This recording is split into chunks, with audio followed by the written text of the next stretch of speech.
name is Srinidhi. Today we are going to tell about one story. అనగనగా ఒక అడవిలో ముగ్గురు రాజులు ఉండేవారు. ఒక రాజు పేరు వాటర్ రాజు, ఒక రాజు పేరు మంట రాజు, ఒక రాజు పేరు మెరుపుల రాజు. ఆ ముగ్గురు రోజు కొట్టుకుంటూ ఉండేవారు, ఎందుకంటే ఎవరు శక్తివంతురా అని. ఒకరోజు మెరుపుల రాజు ఒక తాతని పిలిచి ఏమని చెప్పాడంటే, మేము ముగ్గురు కదా ఎవరు శక్తివంతురా అని అడిగితే ఏం ఆన్సర్ ఇవ్వలేదు తాత. అప్పుడు ఆ ముగ్గురిని ఒక అడవికి తీసుకెళ్ళాడు. తీసుకువెళ్తుంటా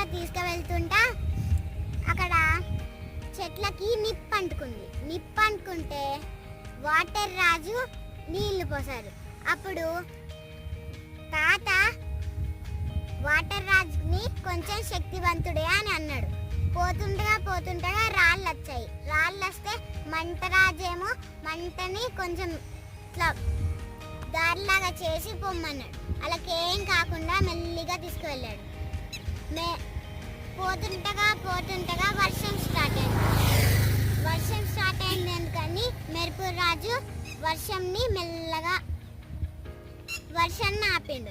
ఆపి తొందరగా అందరూ అడవికి వెళ్ళారు. అడవికి వెళ్తే ముగ్గురు శక్తివంతుడే అని చెప్పాడు తాత. అప్పుడు తాతకి మంచి నీళ్ళు కావాలని ముగ్గురిని అడిగాడు.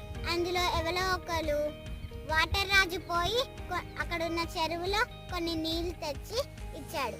అప్పుడు వాటర్ రాజుని ఒక పాము జైల్లో ఉంచింది.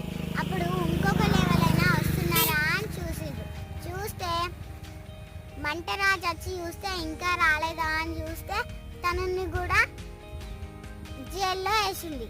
అప్పుడు మెరుపురాజు తన మెరుపులతో ఆ పాముని చంపేసి వాళ్ళిద్దరిని కాపాడాడు.